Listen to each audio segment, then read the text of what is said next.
can you tell us about yourself, your name, and what do you do? My name is Opio Toure. I presently live in Oklahoma City, Oklahoma. I have sort of a varied experience. Right now I serve in the Oklahoma State Legislature, our political legislative branch of government in Oklahoma. I also serve as a minister. I'm an associate pastor of a church named St. Paul Baptist Church. I'm a lawyer and a grandfather. I'm a native of Oklahoma. I've been living in Oklahoma City about 30 years. And I had the great joy and pleasure of going to Turkey for the first time in December and January. And what was your expectation? Did you know Turkish people or Turkey? No, the only person I met was Orhan. And I met him just when he came to invite me to an interfaith dinner. I heard a little bit about Turkey from Barbara Boyd, who was preaching one Sunday morning. I heard on the radio. And so I was very, very interested in going. I think I had a very open mind. I didn't know anything about Turkey other than the materials I read preparing for the trip. So I went there to learn as much as I could, to see everything I could, to experience everything I could, to learn as much Turkish as I could. And so it was a joy going and being there. So you never had any... No, I never had any hesitation.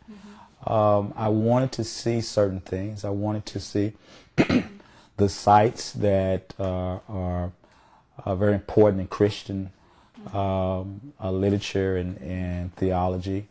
I wanted to see how the Turkish people confronted issues today, just modernization, technology, healthcare problems, how they solve problems.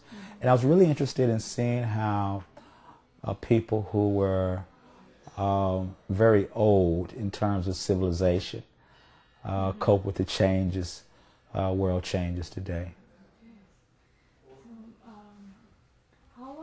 What struck you most in Turkey? Well, I enjoyed every minute. I had no illusions that Turkey would not be a modern country. There would be a large city, so Istanbul was not surprising to me, but I knew it would be very large. I knew that Turkey has some rural areas, what we call rural areas, countryside, and so I was expecting to see that, and I saw that. So I don't know if I had any surprises. Everything was important to me.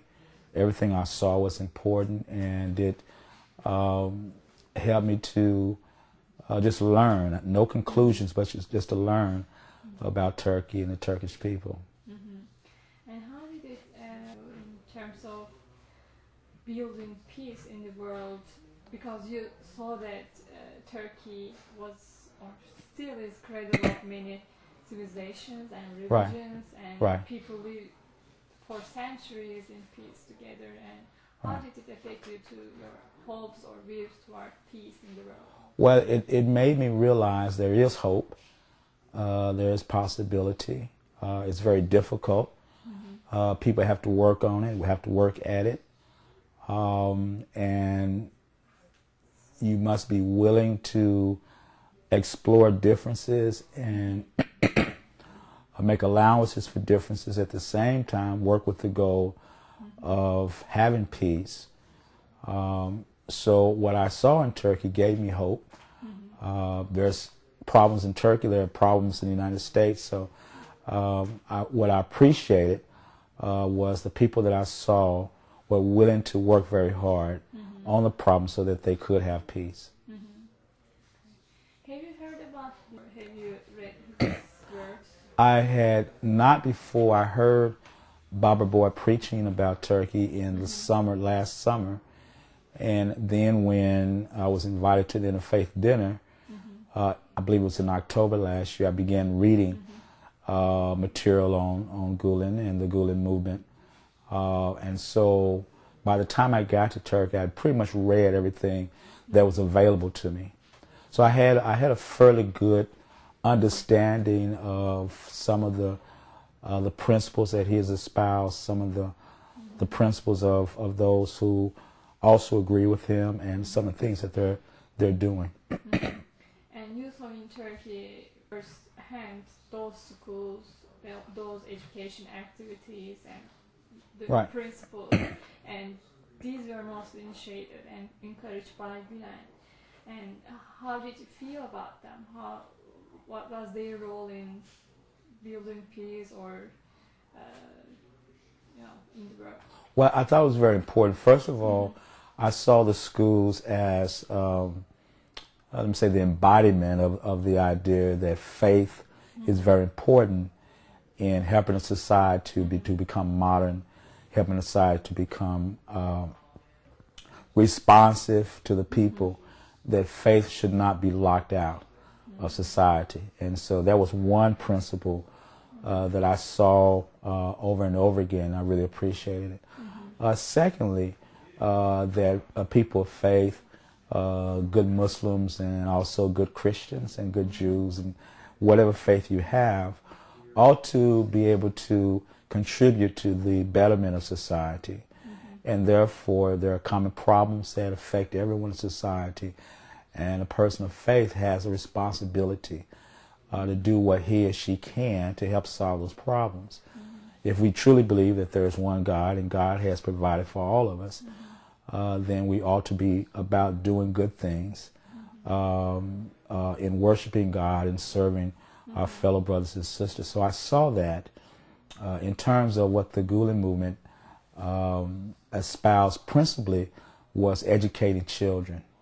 That education was very important, that education was fundamental for people to become modernized, to deal with the problems of today, to deal with problems of health, deal with problems of transportation, everything. And so if you work very hard to make sure that all the children are educated, then you are really doing something that's worthwhile. I also saw that the people who agree with these principles, and I don't want to say followers of Gulen, but involved in the Gulen Movement, not only thought that it was good for Turkey, but it was good for other parts in the world. So I was really excited when I heard that there were schools in other countries that were started and supported by folks who believed in that. And so I think that right now the world, in my opinion, owes a great debt, not only to Gulen, but to Turkish people who not only believe this, but act on these principles. I was really excited when I learned, for example, that schools had been built in Sudan, in Senegal, and Mali.